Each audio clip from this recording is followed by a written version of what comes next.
antes de cederle el uso de la voz a la doctora Arriaga Villamil, agradecerle desde luego que comparta sus conocimientos, su tiempo y la experiencia del Uruguay en este tema de los cuidados.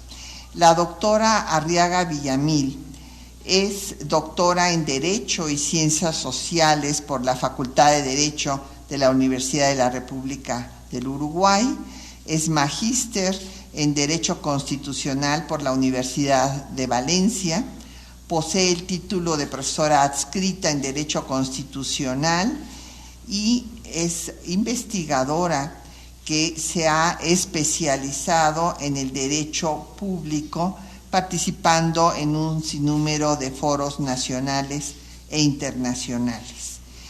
También es asesora de los Ministerios de Salud y de Educación y desde 1998 integrante de la Fiscalía General de la Nación. Sin más, pues escucharemos la exposición, la conferencia inaugural de la doctora Arriaga Villamil. Muchas gracias. En principio, el agradecimiento, el saludo desde Uruguay para toda la Federación Mexicana Universitaria. El agradecimiento especial a la doctora Patricia Galeana, que fue quien nos invita a participar en esta convocatoria, en este seminario tan interesante que están haciendo sobre el tema cuidados. Asimismo, por supuesto, que agradecer también al doctor Eduardo Esteva Galiquio, que es el doctor de Uruguay, que entendió que podía yo colaborar con este seminario y participar en él.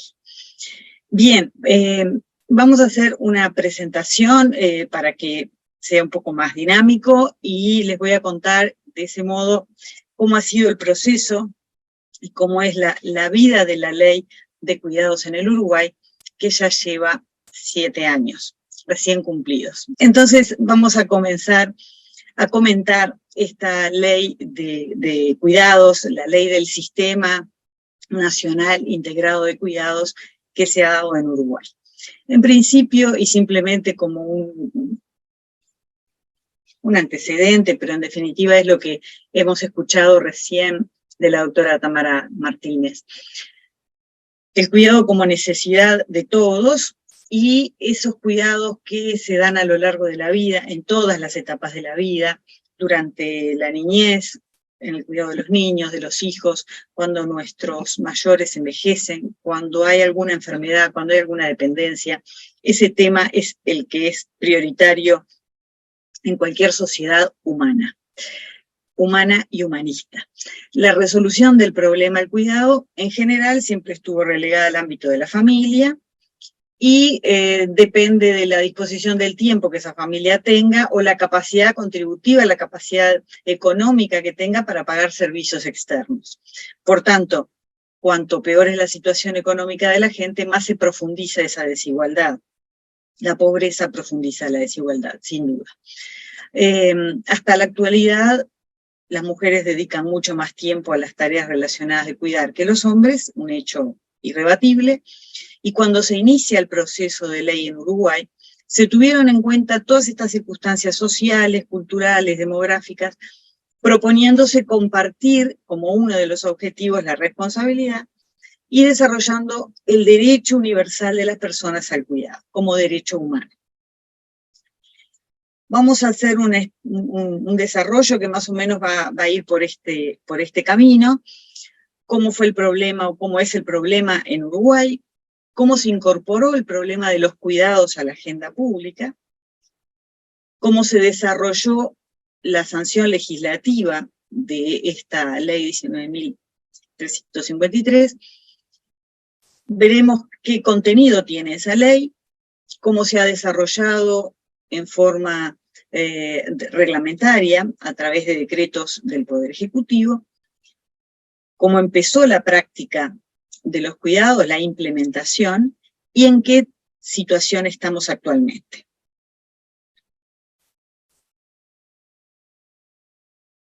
El problema en Uruguay, y empezamos por ese punto.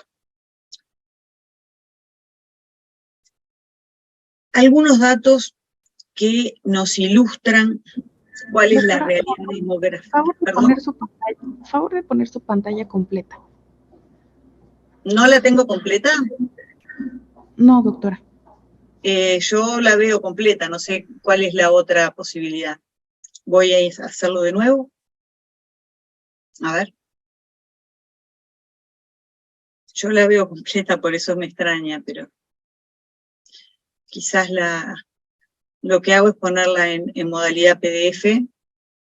A ver ahora.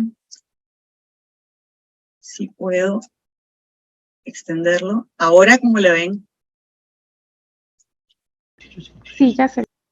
¿Se ve mejor? ¿Así sí? Bueno, lo dejamos entonces ahí. Bien, los datos uruguayos que llevan a este tema como crítico. Nuestro país tiene 3,5 millones de habitantes, un poco más de mujeres que de hombres, pero se divide, digamos que bastante parejo. Allí están los datos. Tenemos un territorio pequeño de 180.000 kilómetros cuadrados. La esperanza de vida al nacer para ambos sexos en Uruguay está en 78,18, para la mujer en 81, para el hombre en 74. La tasa bruta de natalidad está en 12,7 por mil y la de mortalidad en 9,35 por mil. La cantidad promedio de personas por hogar es 2,8. ¿Por qué ilustro este tema? Bueno, porque también mirando los datos que tienen ustedes, que son diferentes, muy diferentes, las etapas que se siguen para la evaluación, los pronósticos, los diagnósticos, son diferentes. Ustedes son 130 millones de habitantes, tienen una esperanza de vida promedio un poquito menor, de 75 años, y nacen más niños y mueren menos personas, por lo tanto tienen una edad mediana, estadísticamente, de más o menos 29 años, allí se fija la mediana. En el Uruguay esa mediana está cerca del 36, somos un país mucho más envejecido, a eso un poco iba. Por ejemplo, acá teniendo las dos pirámides poblacionales, y señalo con estas flechas el núcleo duro de los cuidados, que es el de los 65 y más. Como ustedes verán, son bastante diferentes esos trozos que nos quedan por encima de la flecha en México que en Uruguay. O sea que en Uruguay el tema es acuciante, porque el sistema estadístico nos dice que la demografía, en nuestro caso, es muy parecida a la europea o a la cubana. En América es así, somos el país más envejecido después de Cuba. Por tanto, también van a cambiar los datos a la hora del cuidado. Como ustedes verán allí, nosotros tenemos casi un 14% de la población, tiene más de 65 años, y más de 65 con dependencias, porque no todos los mayores de 65 requieren cuidados, pero con dependencias son 65.000 personas, y con discapacidad son 23.000 personas. Y si vamos al cuidado también como un sistema que tiene que amparar el cuidado de los niños, hasta los 12 años hay 600.000. Por tanto, entre personas que requieren cuidado por dependencia severa, por discapacidad severa, por adultez con necesidades de cuidado y niños, tenemos casi unas 700.000 personas de aquellos 3,5 millones que le comenté unos minutos antes. Por tanto, la quinta parte de la población, 1 de cada 5, requiere cuidados. Este problema entonces hace que en los años 90 se empiece a discutir el problema de los cuidados con bastante ahínco. Por tanto, entramos en cuándo fue que se ingresó a la agenda pública el problema de los cuidados. Por un lado, el sistema social, el ámbito social, las organizaciones sociales, trabajando desde el feminismo, muchas organizaciones, investigaciones académicas de la propia Universidad de la República, marcaban este problema como crucial. También se estaba gestando el problema de los costos en las soluciones privadas y la imposibilidad de la gente de acceder a esos costos. se gesta también un reclamo un poco más insistente cuando inicia un gobierno de izquierda en el año 2005, y además también desde el ámbito social la formación de redes de distintos tipos, redes pro cuidados para niños, para personas con determinadas enfermedades, para personas discapacitadas, también empiezan a hacer presión sobre el sistema político. Y se dieron además condiciones políticas.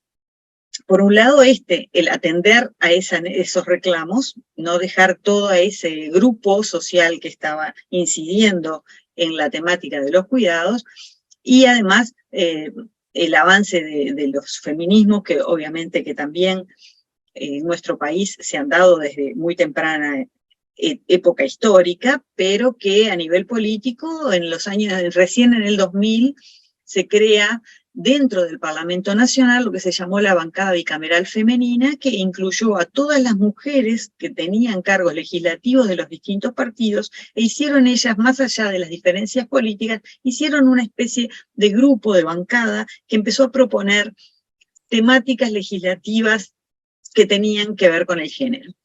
Por tanto, ese mojón del año 2000 es muy importante, porque allí empezaron a mover y movilizar los distintos proyectos de ley que tenían un trasfondo de género. Asume el primer gobierno de izquierda en Uruguay en el año 2005, que va a tener 3 periodos sucesivos. Los periodos en Uruguay de gobierno son de 5 años, así que gobernaron durante 15 años. Se forma un grupo de trabajo interministerial en el año 2010, para tratar el tema de los cuidados, y en el año 2011 se da un gran debate nacional sobre cuidados. Lo que ustedes hoy están haciendo en este seminario, bueno, en Uruguay se hizo a nivel institucional, todos los grupos pudieron opinar, de la sociedad civil, las redes que decíamos, los políticos, las bancadas de cada uno de los partidos, las instituciones públicas que ya tenían a cargo algún tipo de cuidado, la salud pública, por ejemplo. Y además se da una influencia internacional interesante, que ya venía desde la CEDAW. En el 81 fue Uruguay que ratifica la Convención de la Mujer y contra formas de discriminación, luego Beijing en el 95, el Consenso de Quito del 2007, que fue la Conferencia Regional sobre Mujer en América Latina y Caribe, que también da lineamientos muy claros y que en Uruguay se toman. Y además, el espejo que, por alguna especie de formación histórico-cultural, siempre miramos lo que pasa en España. Entonces, también esa ley de dependencias del año 2006, que se aplicó a partir del 2007, tuvo una gran influencia en el desarrollo de la ley. Como propuesta política concreta, con un texto, con una voluntad desde los partidos de ingresar el problema de los cuidados, se da en el periodo 2010-2015, porque se pretende, el Frente Amplio, que es el partido de izquierda que estaba gobernando, pretende incorporarlo definitivamente a la agenda política, y entonces ya se manifiesta como una pretensión de un sistema nacional de cuidados, y no de un parche sobre alguna de las dificultades que se estaban sucediendo. En el 2013 se incorpora en el programa también digamos que del programa del gobierno Frente Amplio, insiste en esta propuesta, en su último periodo, digamos que de los 3 periodos de gobierno, en el último es donde va a salir la ley. Pero ya a esa altura todos los partidos políticos habían incorporado en su agenda el tema cuidados. Es decir, todos se cuidaron de que su programa de gobierno, el que se tiene que publicar antes de las elecciones y que todos los electores debemos conocer, estuviera el tema cuidados presente. Veamos entonces cómo se da la historia de la sanción legislativa. En la exposición de motivos, esta fue una sanción legislativa, un proyecto de ley del gobierno, no es un proyecto de ley que nazca en el legislativo, son las distintas maneras de la iniciativa de la ley en el Uruguay, pueden hacer desde los legisladores o pueden hacer desde el gobierno. Este es un proyecto gubernamental, un proyecto de gobierno. la exposición de motivos, el mensaje que envían al Parlamento para el tratado de este tema, por ejemplo, nos dice que la construcción de un sistema nacional integrado de cuidados supone promover, y allí habla de 3 ejes: la participación social de los sujetos de derechos involucrados en la política de Estado que se pretendía, la participación de los que en algún momento van a hacer uso del derecho al cuidado, es decir, de los usuarios, y la participación de los que tienen el derecho a una justa distribución de la tarea de los cuidados, es decir, los cuidadores. Ese trípode importante que es la política de Estado, o sea, la institución hacia la sociedad, los derechos de los usuarios y los derechos de los cuidadores. Ese fue ya el camino que emprendió esta ley. Y la ley tuvo como muy positivo el hecho de que se logró un consenso. El Poder Ejecutivo manda la iniciativa con 13 artículos. Esos son los ministros integrados al asunto: Educación, Trabajo, Salud Pública, Desarrollo Social y Economía. Presidente, con todos ellos, firma un proyecto de 13 artículos. Luego sustituye ese proyecto por otro que tiene 15 artículos, y las diferencias vienen por la cuestión institucional: qué órganos son los que deben llevar adelante esta política, cuáles son las competencias y con qué presupuesto van a contar. El proyecto ingresa por el Senado. En el Uruguay tenemos un sistema bicameral, pero somos un país unitario. Esto es simplemente a título de noticia, no como el caso de ustedes, que es un país federal. Nosotros tenemos un país unitario con 2 cámaras. La Cámara de Senadores representa proporcionalmente, integralmente proporcional a toda la población del país, es decir, hay una circunscripción electoral única. La Cámara de Diputados o Representantes representa un poco las localidades porque salen de los departamentos del país, que es la división territorial administrativa, que tiene 19 departamentos. Entonces, se puede elegir por cuál de las 2 cámaras ingresa un proyecto, no hay ninguna obligación de ingresarlo por una o por otra, eso se resuelve a nivel de la presidencia de la Asamblea General, y este proyecto entra en el Senado, un Senado que tiene 30 miembros, y estos 30 senadores hacen el estudio legislativo y lo pasan al plenario, lo hacen en las comisiones, cuando lo pasan al plenario lo votan por unanimidad.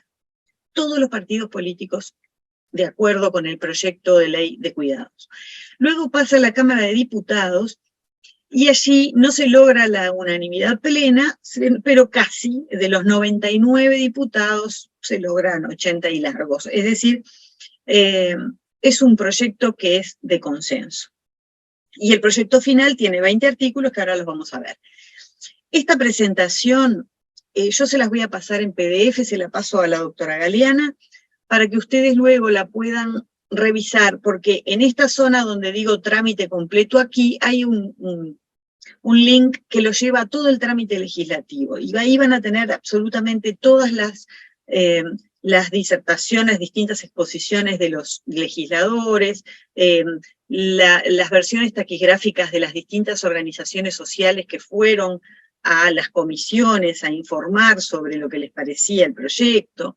Es decir, cuando quieran tener información sobre cómo fue todo el proceso legislativo, lo van a tener simplemente teniendo esta presentación y linkeándose desde esta palabra. En resumen, un proceso legislativo relativamente corto para lo que puede llegar a ser otras leyes en nuestro país. Ingresó en marzo del 2015 por el Senado. El Senado lo estudió en 5 meses, lo pasa a la Cámara de Diputados, que lo estudia nuevamente en 3 meses. La promulgación a cargo del Poder Ejecutivo se da 9 días y, por tanto, todo el proceso legislativo, desde el día de inicio de ingreso del proyecto de ley hasta que es promulgado y está vigente, fueron 8 meses y medio. La ley es la número 19.353 del 27 de noviembre del 2015. Por eso digo que acaba de cumplir los 7 años hace 3 días. ¿Sí? La numeración de nuestras leyes es continua, no es una por año, o sea que son ese es el número de leyes que existían en toda nuestra historia constitucional desde su fundación. Bien, ¿cuál es el fundamento constitucional de una ley que proponga los cuidados? Parece obvio que una constitución tiene que estar permitiendo esta legislación, es un desarrollo legislativo claro, cualquier país tiene que poder hacerlo. Sin embargo, igual conviene fundar cuáles son los artículos de la Constitución que permiten que el legislador se haya tomado el trabajo de legislar sobre el tema cuidados, y tenemos algunos allí, como puede ser disposiciones que ya obligan a entidades privadas y públicas sobre el respeto del cuidado de los hijos, o la salud como deber y derecho, como el cuidado de las personas más vulnerables por razones de pobreza, que también tenemos normas constitucionales que las prevén, y la previsión social como un eje fundamental desde el Estado Social de Derecho, ¿verdad? Pero a pesar de que hay esas menciones concretas, entendemos que el fundamento primario, fundamental, y podría ser hasta exclusivo de una ley, de un sistema de cuidados, es en el caso uruguayo el artículo 7º, que nos dice que todos los habitantes tienen derecho a la protección en el goce de los derechos fundamentales, y entre ellos habla de la vida, el trabajo, la libertad, el honor, la propiedad. Es decir, la protección en el goce de los derechos es un derecho. Y por eso, para poder gozar del derecho a la vida, la protección en el goce del derecho a la vida también implica los cuidados. Como noticia, la Constitución nuestra vigente es la Constitución de 1967, tiene mi edad y ya está un poco veterana, pero ha tenido algunas pequeñas reformas plebiscitadas en los años 89, 94, 96 y 2004. Nuestro sistema de reforma de las constituciones es un poco diferente del de México. Nosotros, cada reforma constitucional que pretendamos, debemos, luego de tener un texto propuesto, llevarla a plebiscito popular, o en otros países se le llama referéndum, pero en definitiva es a aprobación del cuerpo electoral.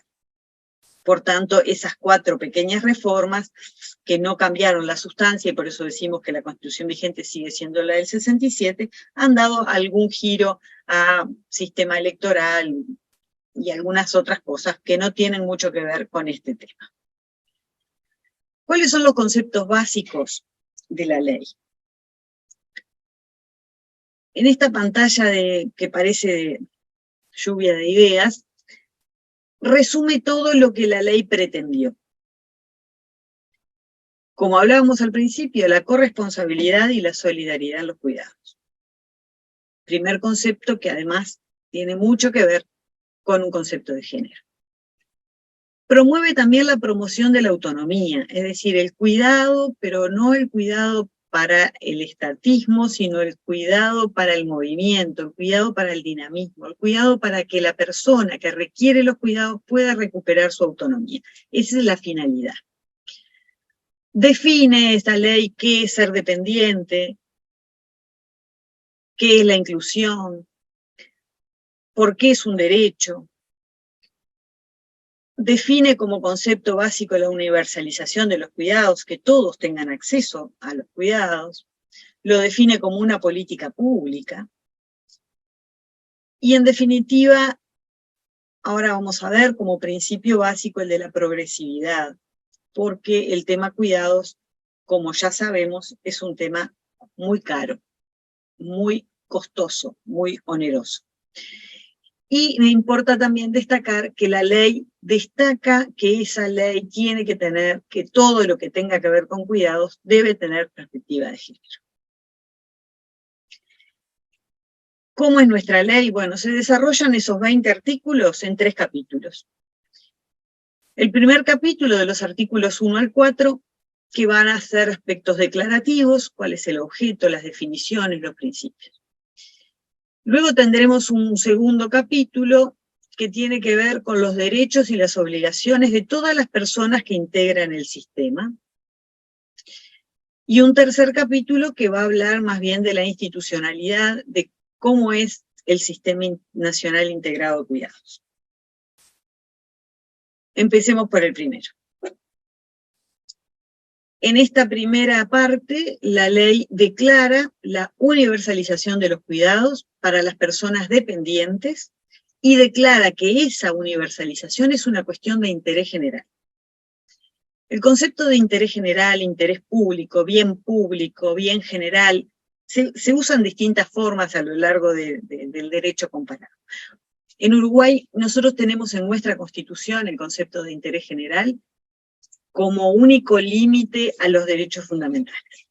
O sea que se puede legislar por razones de interés general, limitando un derecho humano, pero entonces ese interés general deberá ser fundado y deberá tener unas determinadas características. En esta ley ya nos dice que cuidar a las personas es una cuestión de interés general. Define también el objeto de la ley como la promoción en el desarrollo de la autonomía de las personas dependientes, define los cuidados, define al sistema, a la autonomía, a la dependencia. Es una ley que tiene una especie de glosario, ¿sí? Y además establece principios que van a guiar ese sistema.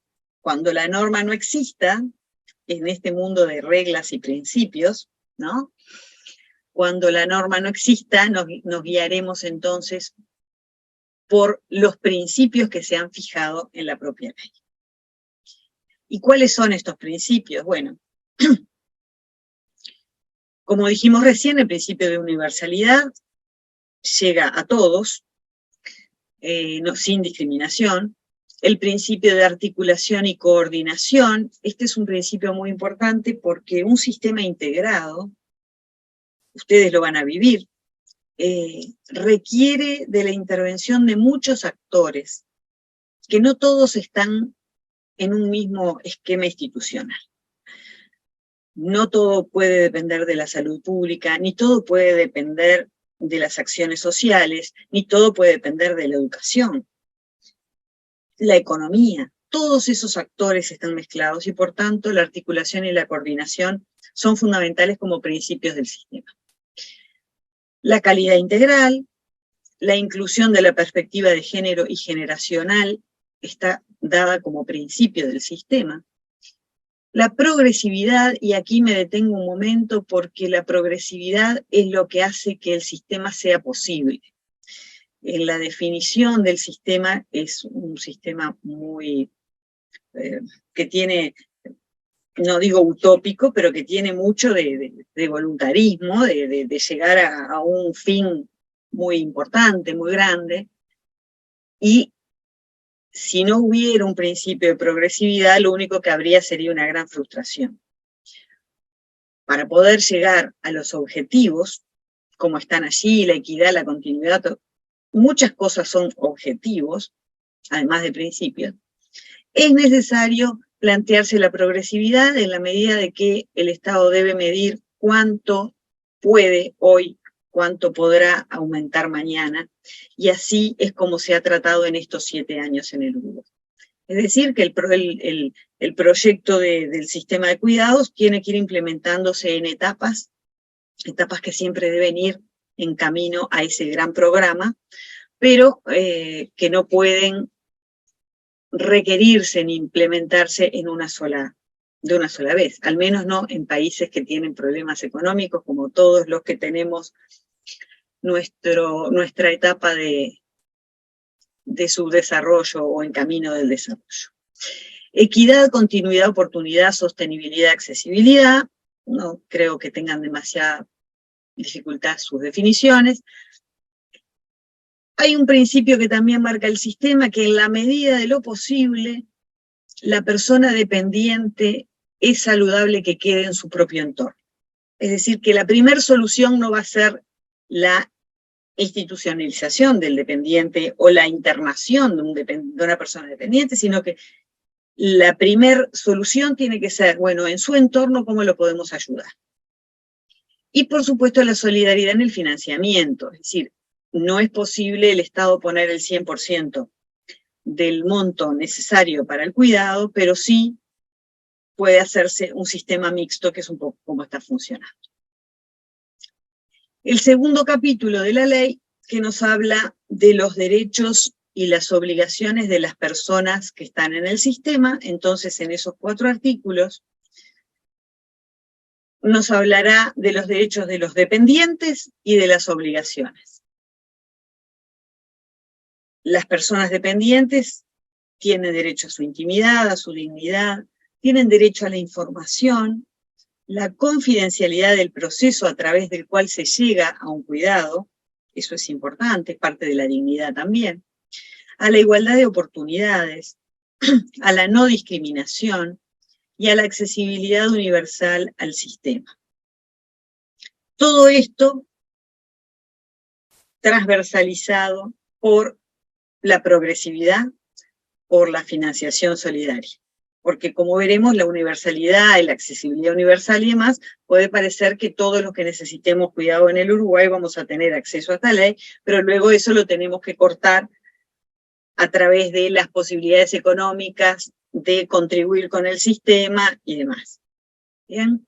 Y por otro lado, las obligaciones que impone el sistema es que el usuario, la persona con dependencia, debe informar todos los grados de su dependencia de una manera fiel, transparente.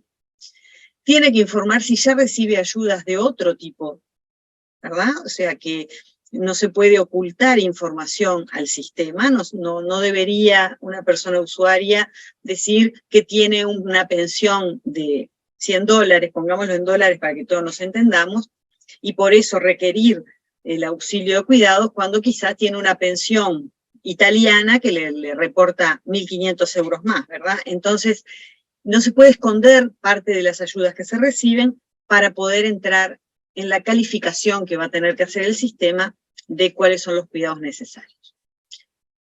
Debe utilizar las prestaciones que recibe para el fin debido.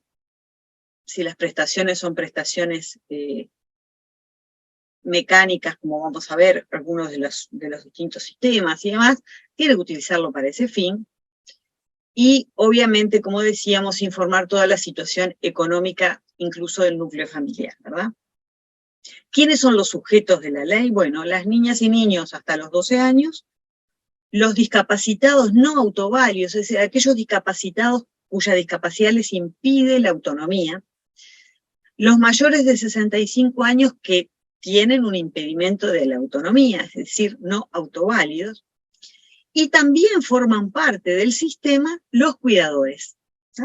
Todos los que prestan el servicio de cuidados también forman parte del sistema. Es un sujeto de la ley.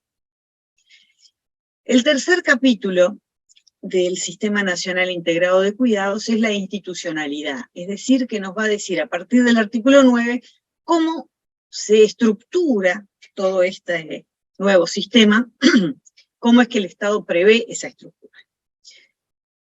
Primero nos hablará de los objetivos del sistema,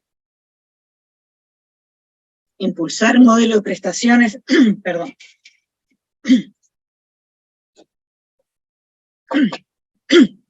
impulsar el modelo de prestaciones de cuidados integrales, promover, proteger, intervenir oportunamente y recuperar la autonomía si es posible, promover la participación de todos los integrantes del sistema, la optimización de los recursos públicos y privados, promover la regulación para todos los prestadores, profesionalizar los cuidados, este es un tema interesante, no cualquiera debería prestar cuidados, promover el cambio de división sexual del trabajo por la corresponsabilidad e impulsar la descentralización territorial coordinando acciones en todo el territorio. Nuestro país es un país que tiene una macrocefalia importante, es decir, Montevideo, que es la capital, tiene un poquito menos de la mitad de la población, pero tiene 1,5 millones, 1.600.000 habitantes, de los 3,5 millones que somos, y por tanto, casi todas las acciones se toman en Montevideo, pero es un objetivo del sistema llegar al interior, porque también en el campo, también en las ciudades departamentales, se necesitan los cuidados. Y este capítulo 3, entonces, nos va a decir que el Sistema Nacional Integrado de Cuidados tiene esta esta institucionalidad, o sea, ¿quiénes forman parte de la institucionalidad del sistema? Por un lado, todos los servicios de cuidados que estén a cargo de privados y de entes públicos. Por otro lado, 3 órganos que se crean con la ley: la Junta Nacional de Cuidados, la Secretaría Nacional de Cuidados y Discapacidad y el Comité Consultivo de Cuidados.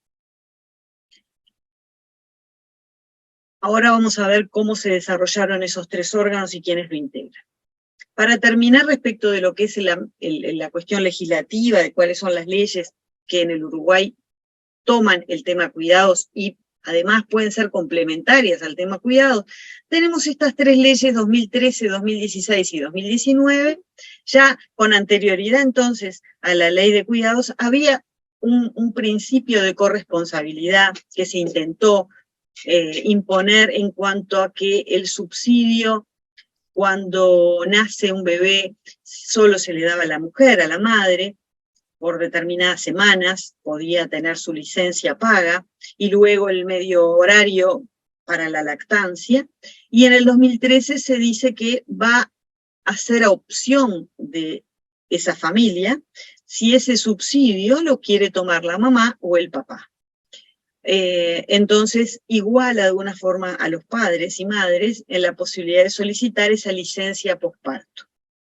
Como noticia les digo que igual sigue siendo mínima la opción por el subsidio parental del padre. Es decir, hay un porcentaje muy, pero muy mínimo de padres que solicitan ser los cuidadores del bebé recién nacido. Está permitido y fue una intención válidamente plasmada en esa ley. En el 2016 tenemos la ratificación de la Convención sobre las Personas Mayores, que también hace que para nosotros sea obligatorio todos los derechos que se le dan a los adultos mayores en esa Convención Interamericana. Y en el 2019 se agrega una ley de igualdad y no discriminación que amplía o de alguna forma genera un único ámbito de establecimiento de normas sobre igualdad, agrega alguna cuestión de institucionalidad en todos los entes públicos, todos tienen que tener una comisión de género, todos tienen que tener la perspectiva de género en su actuación, y además agrega algunas acciones de amparo judicial específicas por razón de género que no existían hasta el momento. Esto digamos que es una legislación complementaria, pero que puede ser interesante también porque todo hace a la visión de los cuidados. La ley salió con 20 artículos y obviamente era imposible aplicarla con esos 20 artículos. Por tanto, aparece entonces la reglamentación. ¿Qué les muestro aquí?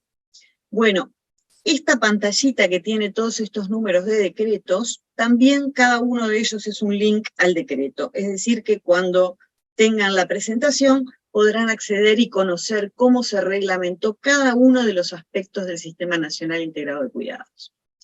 Casi todas las reglamentaciones son del año siguiente a la norma. La norma, recordemos que es de noviembre del 2015. Durante todo el 2016 se hizo la reglamentación, hasta principios de 2017, digamos que ese es el fuerte de la reglamentación.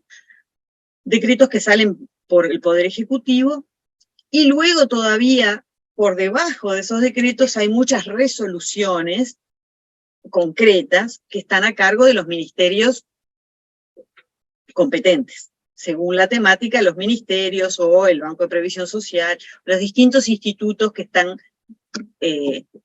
unidos en este sistema nacional. Los decretos, por ejemplo, regulan la temática de los asistentes personales, cómo se registran, en qué condiciones pueden ser asistentes personales, cómo se capacitan, quiénes los capacitan, cómo se habilitan las residencias y los hogares para personas mayores, los hogares de larga estadía, cómo se definen a nivel reglamentario los conceptos de dependencia para poder acceder a los beneficios del sistema. Ahí aparece, por ejemplo, el baremo de la dependencia, que es un número, un cálculo matemático que se hace a través de varios insumos y algoritmos que terminan en si esa persona, qué nivel o qué porcentaje de dependencia tiene, y de esa manera puede acceder o no a uno o a otro de los servicios que presta el sistema nacional.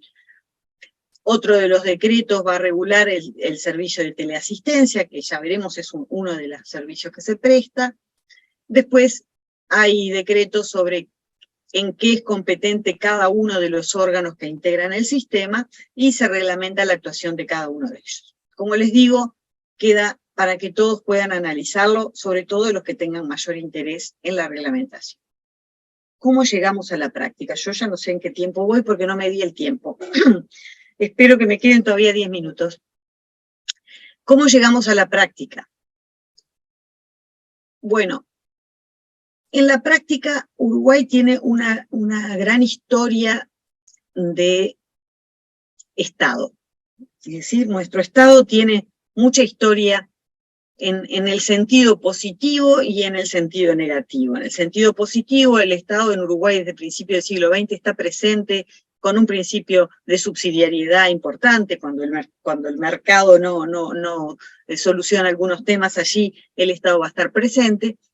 En el sentido positivo, entonces, interviniendo cuando las prestaciones privadas no alcanzan para cubrir a la sociedad, pero también tiene un sentido negativo, como todos los estados, que es aquella burocratización, ¿no? La burocracia como una forma de agrandar espacios funcionariales que cuestan mucho en el presupuesto nacional y que, bueno, se trata siempre de buscar la eficiencia, no siempre se logra. Entonces, cuando se puso en práctica este sistema, tuvimos un buen tiempo de buscar la institucionalidad, es decir, designar los distintos cargos, los edificios, los presupuestos, dónde va a funcionar, el logotipo, por eso se lo pongo allí, todas esas cosas que hacen a la cáscara, pero que la estructura es necesaria. Por el principio de progresividad se dijo, bueno, ¿cuáles van a ser los primeros grupos objetivos? Hasta los que podemos pagar. Y bueno, entonces empezaron los más viejitos, los de 80 y más empezaron en un tiempo, después empezaron a bajar la edad hasta los 65 y más. Los recién nacidos con problemas más acuciantes, como la prematurez,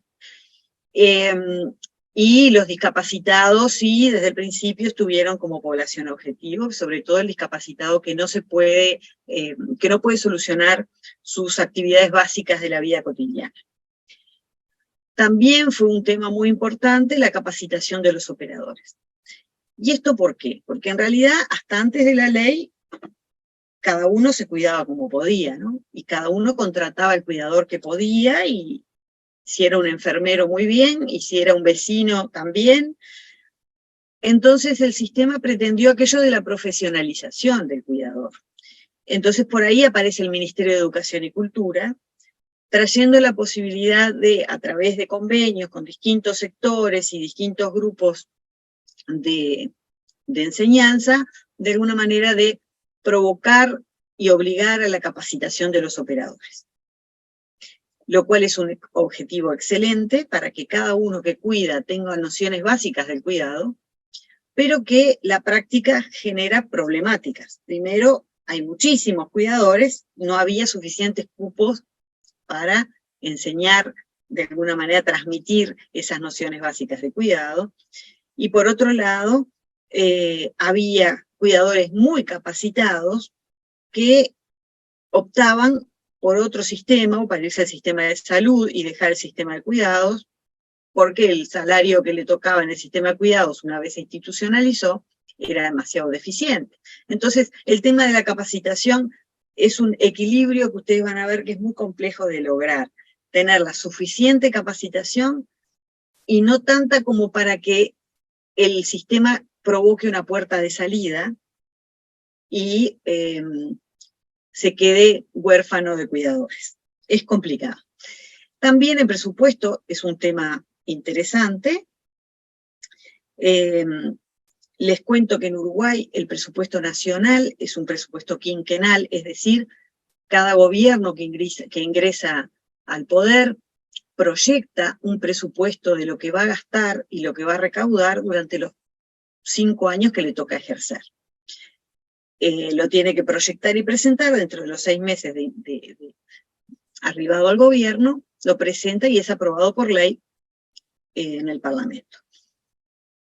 En ese presupuesto nacional nos dice nuestro artículo 214 que los presupuestos se tienen que proyectar en cada inciso por programa, y esto quiere decir que para cada ministerio, pongámoslo fácil, para cada ministerio tiene que decir cuánto va a usar cada ministerio, pero a su vez los programas son transversales, es decir, los programas pueden atravesar más de un ministerio. Y ese es el típico caso del Sistema Nacional Integrado de Cuidados. Es un sistema que atraviesa presupuestalmente muchos órganos públicos. El Ministerio de Educación y Cultura por la capacitación. El Ministerio de Economía, obviamente, porque es quien recauda y quien puede pagar.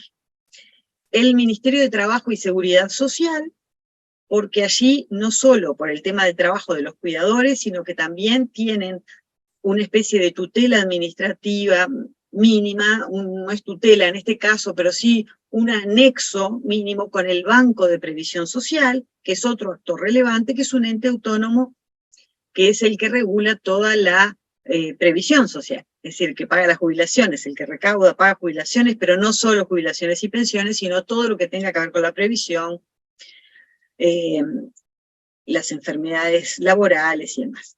Así que el presupuesto tiene que repartirse entre todo eso y cada uno, y también como eje rector el Ministerio de Desarrollo Social. Cada bolsita de dinero iba destinada a cada uno de los ministerios con un programa que los atravesaba a todos.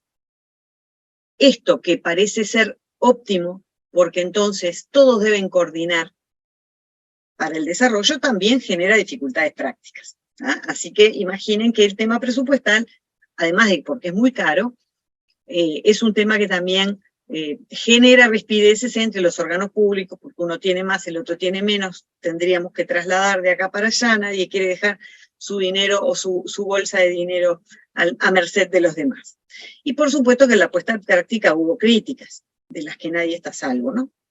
Muchas. En general porque el usuario o las organizaciones o las redes que hicieron tanto, trabajaron tanto en aquel debate nacional y demás, no vieron reflejadas algunas de las expectativas que habían planteado en la ley, y entonces la reacción clara a veces es ir contra la puesta en práctica o la implementación. Aquí entonces el sistema de institucionalidad, los 3 órganos que yo les decía que fueron creados por ley. La Junta Nacional de Cuidados es el órgano político por excelencia, donde las cabezas de los ministerios, los órganos, fíjense todos los que integran el sistema. El Ministerio de Desarrollo Social, la Administración Nacional de Educación Pública, es decir, la ANEP es el órgano encargado de la educación, un ente autónomo encargado de la educación, más allá de que tenemos un Ministerio de Educación y Cultura, la Administración Nacional de Educación Pública tiene total independencia sobre la impartición de la enseñanza. El Banco de Previsión Social, el Congreso de Intendentes, de los intendentes de los 19 departamentos del país, el Instituto del Niño y Adolescente del Uruguay, por el cuidado de los niños, los Ministerios de Economía, Educación, Salud, Trabajo, y la Oficina de Planeamiento y Presupuesto, que es la que regula todo el tema presupuestal y de división.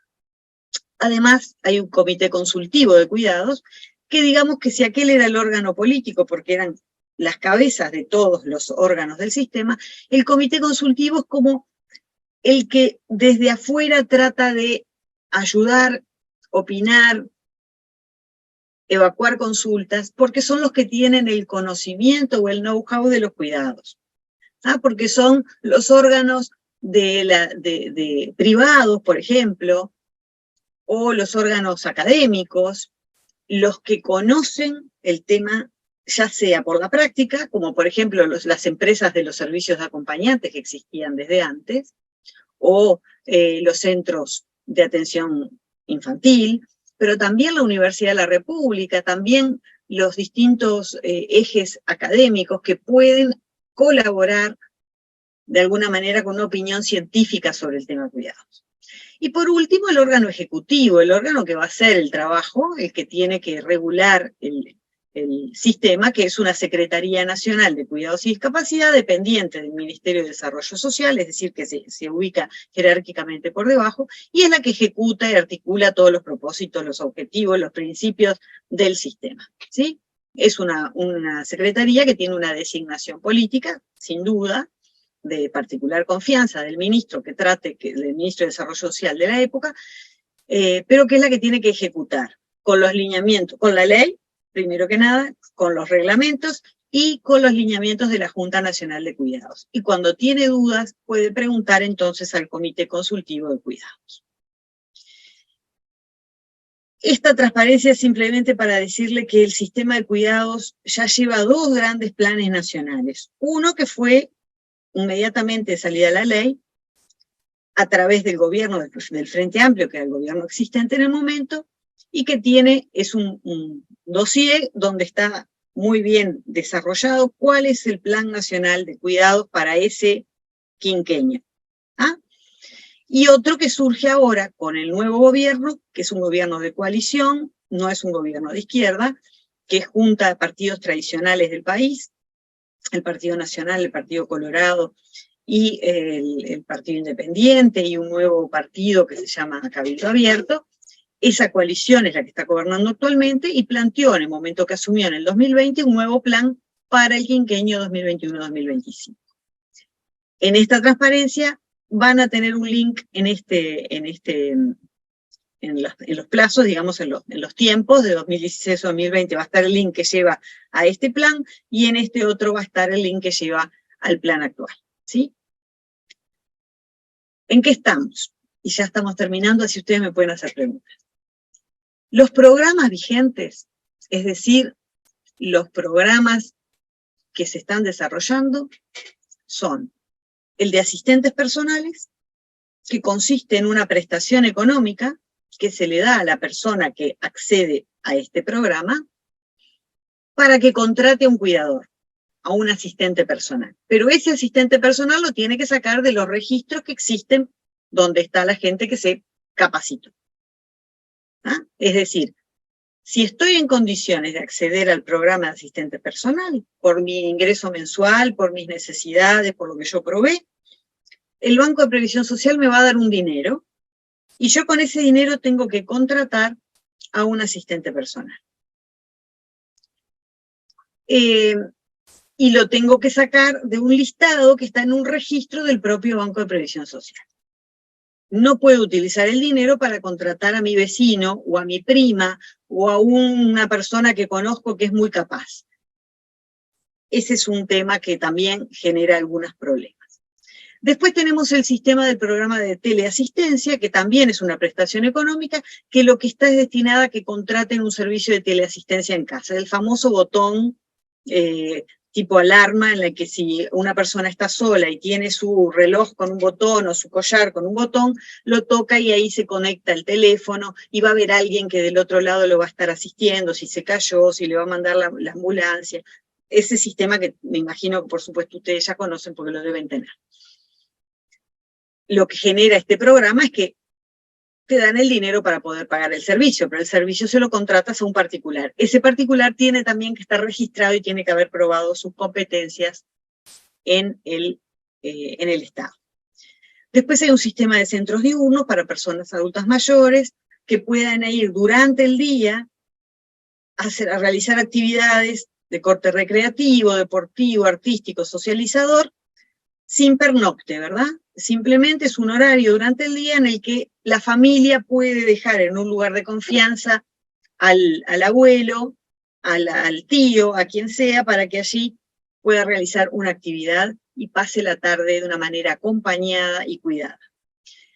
También está vigente el programa de regulación del EPEM. Regulación quiere decir que es el Ministerio de Desarrollo Social el que debe regular los establecimientos de larga estadía de personas mayores. Eso es el EPEM, establecimientos de larga estadía, las típicas residencias, no sé cómo le llaman en México, pero aquí se llaman residencias de ancianos, o hogares de ancianos. Entonces, parte de los programas, parte de lo que tiene que hacer el MIDES, es controlar. El MIDES es el Ministerio de Desarrollo Social. Tiene que controlar estos establecimientos para ver que cumplan con las mínimas condiciones de funcionamiento. Tema también muy complejo, porque cuando no las cumplen, ¿qué hacemos? ¿Tenemos una propuesta alternativa para sacar a los ancianos de esa residencia y ponerlos en otra? Se nos ha complicado incluso con incendios de establecimientos de la estadía. Doctora, le quedan 5 minutos. 5, bueno, cómo no, ya termino. Luego, centros CAIF, que son los centros para niños, sistemas de desarrollo de cuidado de niños de muy temprana edad. Hay otros centros ahí, se llaman Siempre, CCC, bueno, pongo siglas que después ustedes las van a poder analizar en los programas y planes nacionales, pero todo tiene que ver con la condición de los niños y las necesidades de los padres. Y luego tiene presente el programa de formación de cuidadores, es decir, siempre están formando con cursos básicos de atención a la dependencia, como cursos para casas comunitarias, y en el caso de los centros de estadía, de larga estadía, donde ya existían cuidadores, en lugar de hacer cursos, lo que hacemos es certificamos las competencias que tienen, o sea, evaluamos las competencias que ya tienen, y si las tienen, se les puede ingresar como correctamente formados. Última diapositiva, y por suerte estamos en el plazo. ¿Cuáles son los desafíos de un sistema integrado de salud? Luego de 7 años, tenemos que mejorar las prestaciones evitando la burocratización del sistema. No se pueden seguir creando más y más cargos y más, porque está encareciendo demasiado el presupuesto público. Se tiene que lograr más cobertura de la población objetivo, es decir, que eso puede ser o bajando las edades, bajando edades, o simplemente dándoles un poquito más de dinero para que realmente puedan cubrir sus necesidades. Aumentar la prestación económica, porque no está alcanzando para cubrir a veces ni la mitad de las necesidades. Como dato les digo, para la persona que prueba mayor pobreza, mayor vulnerabilidad, y que se le da el 100% del subsidio, para contratar 80 horas de asistente personal, lo que se le da en mano son, yo no me acuerdo cuánto el cálculo que habíamos hecho, pero eran unos 600 dólares, creo, sí, unos 600 dólares. 80 horas de cuidado, 600 dólares, lo quise hacer a dólares para que todos nos pudiéramos entender, no alcanza. Luego hay que diseñar soluciones para problemas que se han constatado. Y piensen en esto porque esto es muy importante. El Estado se pone en medio del dependiente y del asistente. Por tanto, porque dijo, solo pueden tomar a los asistentes de nuestro registro y somos nosotros los que lo formamos. Entonces, si al dependiente le pasa algo respecto de ese asistente, y han pasado, hay 400 denuncias de abuso sexual, tentativas de homicidio, privación de libertad, hurto, el clásico, el Estado se convirtió en una especie de garante y por tanto las denuncias se hacen hacia el Estado y el Estado las tiene que traspasar a la Fiscalía y eso genera a su vez muchísimo más trabajo. La gestión de las denuncias. Entonces la responsabilidad del Estado por los abusos es importante regularla desde el principio. Por otro lado, otro problema es que la oferta de capacitación es insuficiente, hay más gente que se quiere capacitar que cursos que se otorgan, que se ofrecen, y también la reducida libertad que se le da a los asistentes que solo pueden elegir del registro y no pueden darle ese dinero a quien ellos saben que los pueden cuidar mejor. Pero si esa persona no hizo todo el curso, no se registró, no es contratable, ¿verdad? Bueno, de esos problemas hay que buscar soluciones. Y luego nosotros estamos, como Uruguay está en un proceso de reforma de la seguridad social, toda la seguridad social, y esto está dentro del tema seguridad social, por tanto habrá que buscar de qué manera el sistema integrado de cuidados se inserta en esta nueva reforma y cómo busca mejores regulaciones. Como corolario final, y lo que le pasa a todos los estados, no solo Uruguay, siempre fallamos en los controles. Entonces hay que buscar la mejor ingeniería de la efectividad de los controles para los operadores del sistema. Eso era lo que quería comentarles, espero sirva para algo, estoy a las órdenes. Tienen allí mi correo, que como va a quedar, ya les digo en la presentación, queda a las órdenes de todos. Lamento no haberles podido ver las caras, no sé si hay una persona, o 10, o 100, ojalá me lo contaran, porque me gustaría saber para quiénes fue que hablé, y bueno, de alguna manera el agradecimiento nuevamente de que me hayan escuchado, el saludo desde Uruguay, entonces, para toda la comunidad de México. Gracias.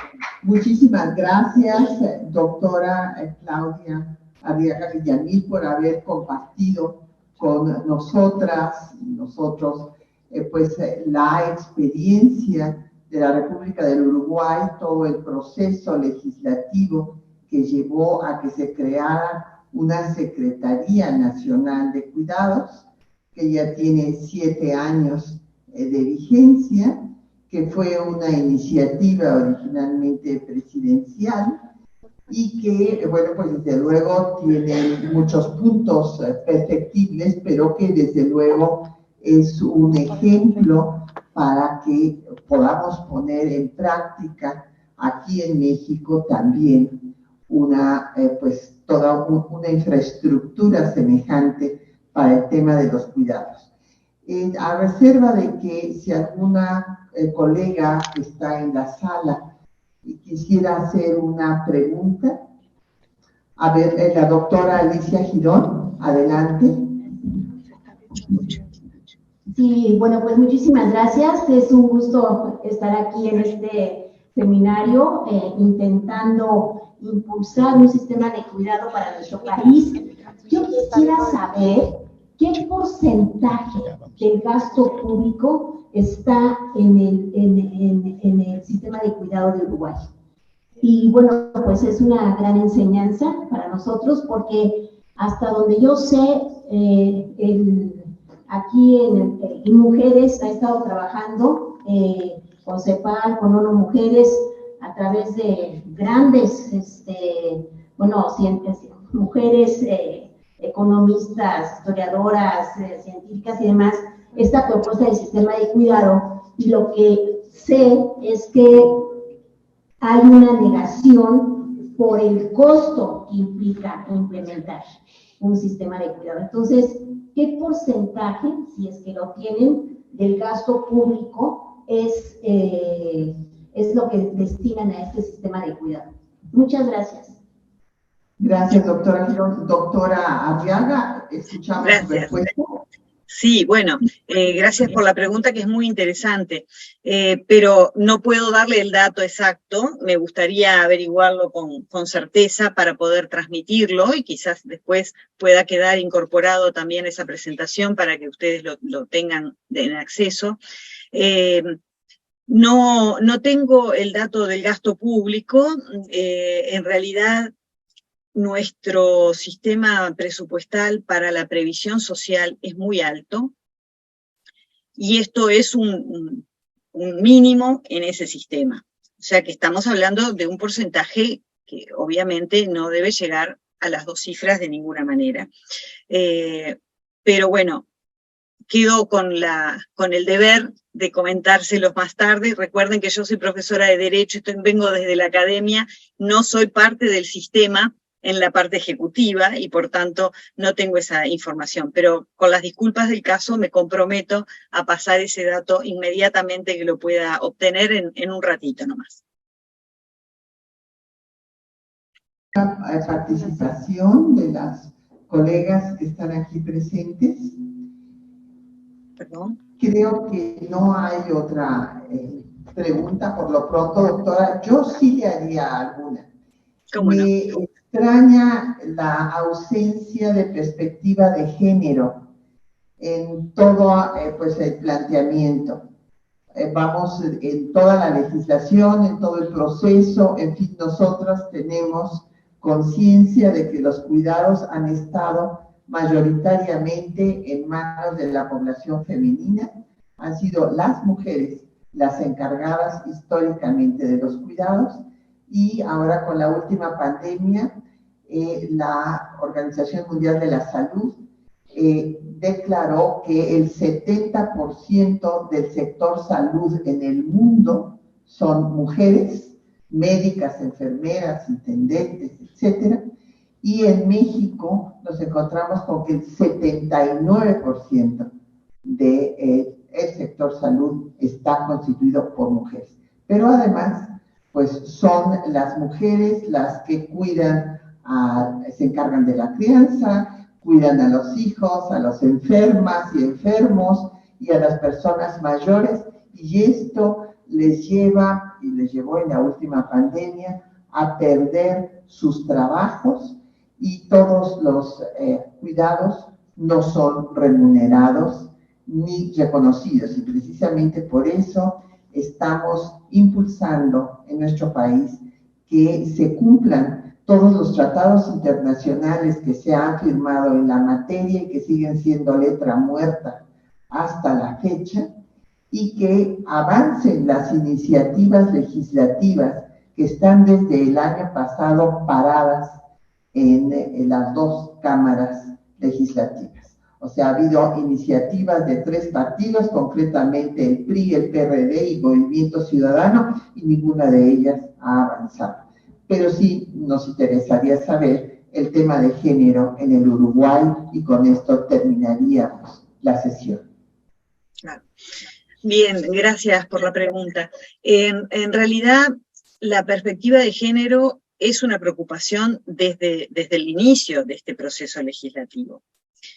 El cambio cultural va por otro lado. Lamentablemente, no va a ser en la práctica, como decíamos recién, cuando se inscriben a hacer los cursos, un 95% son mujeres. Hemos logrado asistentes personales varones en el caso de algunas discapacidades, bueno, o algún asistente personal varón que es dirigido en general al cuidado de personas con alguna condición especial, pero lamentablemente no es fácil que la perspectiva de género se decrete, sino que se vive. Y entonces, 7 años todavía no ha sido suficiente. Siguen siendo los asistentes personales, siguen siendo en más del 90% mujeres. Y como decíamos hoy, cuando se intenta la igualdad en la oferta legislativa respecto de licencias por cuidado infantil y demás, no es fácil que la opción del hombre, libre opción, sea llevada adelante. Creo que en eso tenemos mucho para trabajar. Tenemos una secretaría, un instituto de la mujer y mujeres en Uruguay, que también depende del mismo ministerio que la Secretaría de Cuidados, y la perspectiva de género, en definitiva, la ley obliga a que haya una perspectiva de género en el comité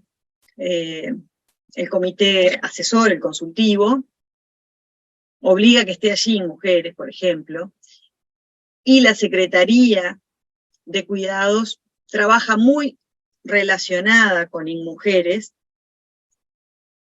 pero por ahora va por esos carriles. No hay todavía no ha habido una corresponsabilidad lograda, hay una corresponsabilidad pretendida.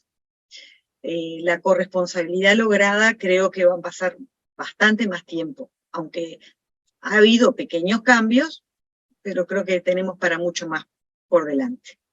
Esa es la realidad. En una sociedad que no escapa a la historia de todos los demás. Muchas gracias, doctora. Pues llegaron 2 comentarios de el público que nos acompaña a través de Facebook. María Cruz, que no sé de dónde nos llama, bueno, nos mandó un mensaje.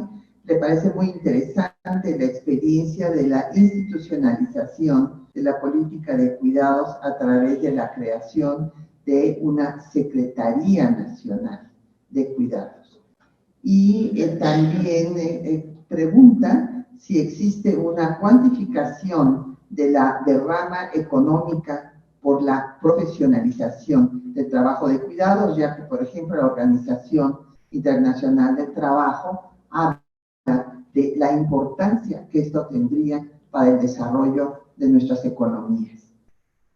Gracias. No, sí, no entendí bien el tema, si lo que pregunta es si hay una rama de actividad en el ámbito laboral. Sí, con ese sí, sistema existe, de cuidado que se ha institucionalizado, si esta profesionalización del trabajo de los cuidados ha tenido un impacto económico positivo. Bueno, la rama de actividad existe, obviamente que ha sido regulada también, todos los derechos laborales están cubiertos, eso sin duda.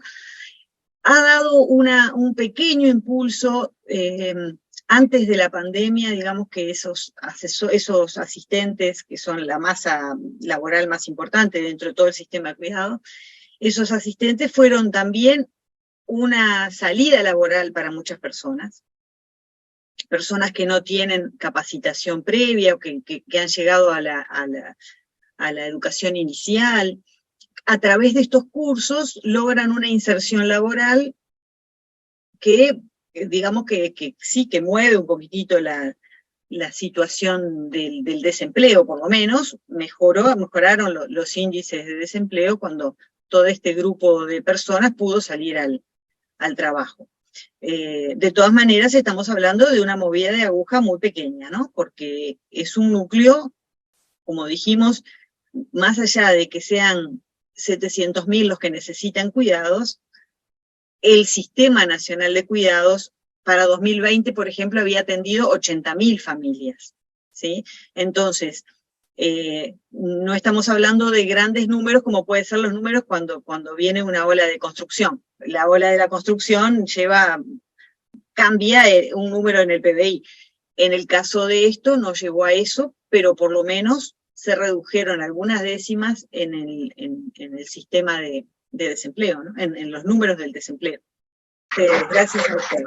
Muchísimas gracias, doctora Claudia Arriaga Villamil, por haber compartido con nosotras y nosotros la experiencia de la República del Uruguay, todo el proceso legislativo que llevó a que se creara una Secretaría Nacional de Cuidados, que ya tiene 7 años de vigencia, que fue una iniciativa originalmente presidencial y que, bueno, pues desde luego tiene muchos puntos perfectibles, pero que desde luego es un ejemplo para que podamos poner en práctica aquí en México también toda una infraestructura semejante para el tema de los cuidados. A reserva de que si alguna colega que está en la sala y quisiera hacer una pregunta. A ver, la doctora Alicia Girón, adelante. Sí, bueno, pues muchísimas gracias. Es un gusto estar aquí en este seminario intentando impulsar un sistema de cuidado para nuestro país. Yo quisiera saber qué porcentaje del gasto público está en el sistema de cuidado de Uruguay. Y bueno, pues es una gran enseñanza para nosotros porque hasta donde yo sé, aquí en InMujeres ha estado trabajando con CEPAL, con ONU Mujeres, a través de grandes mujeres economistas, historiadoras, científicas y demás, esta propuesta de sistema de cuidado, y lo que sé es que hay una negación por el costo que implica implementar un sistema de cuidado. Entonces, ¿qué porcentaje, si es que lo tienen, del gasto público es lo que destinan a este sistema de cuidado? Muchas gracias. Gracias, doctora Girón. Doctora Arriaga, escuchamos su respuesta. Gracias. Sí, bueno, gracias por la pregunta, que es muy interesante, pero no puedo darle el dato exacto. Me gustaría averiguarlo con certeza para poder transmitirlo y quizás después pueda quedar incorporado también esa presentación para que ustedes lo tengan en acceso. No tengo el dato del gasto público. En realidad, nuestro sistema presupuestal para la previsión social es muy alto, y esto es un mínimo en ese sistema. O sea que estamos hablando de un porcentaje que obviamente no debe llegar a las 2 cifras de ninguna manera.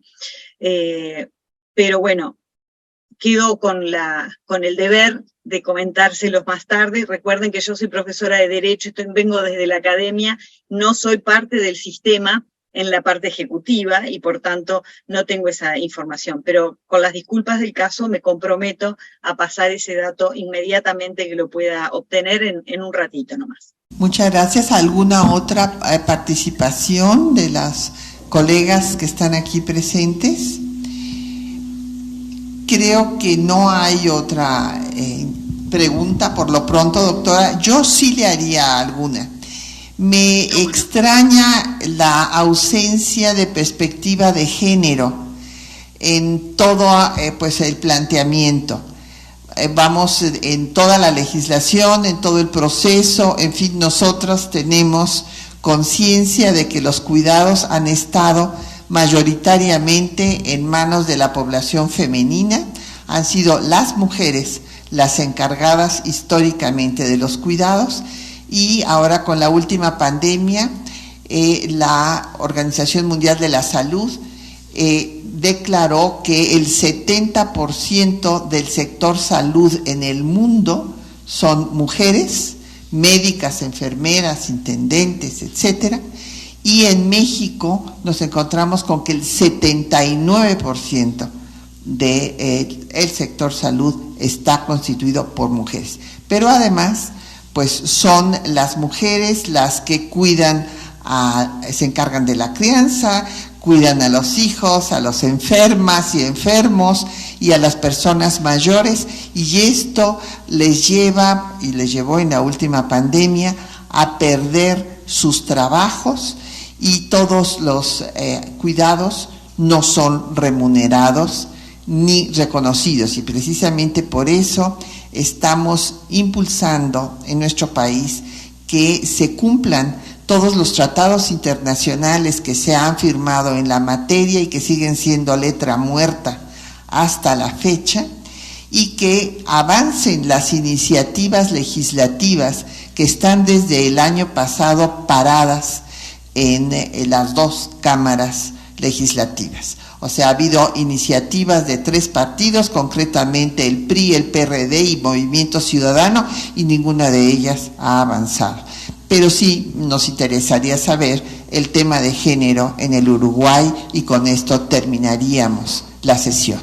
Bien, gracias por la pregunta. En realidad, la perspectiva de género es una preocupación desde el inicio de este proceso legislativo. El cambio cultural va por otro lado. Lamentablemente, no va a ser en la práctica, como decíamos recién, cuando se inscriben a hacer los cursos, un 95% son mujeres.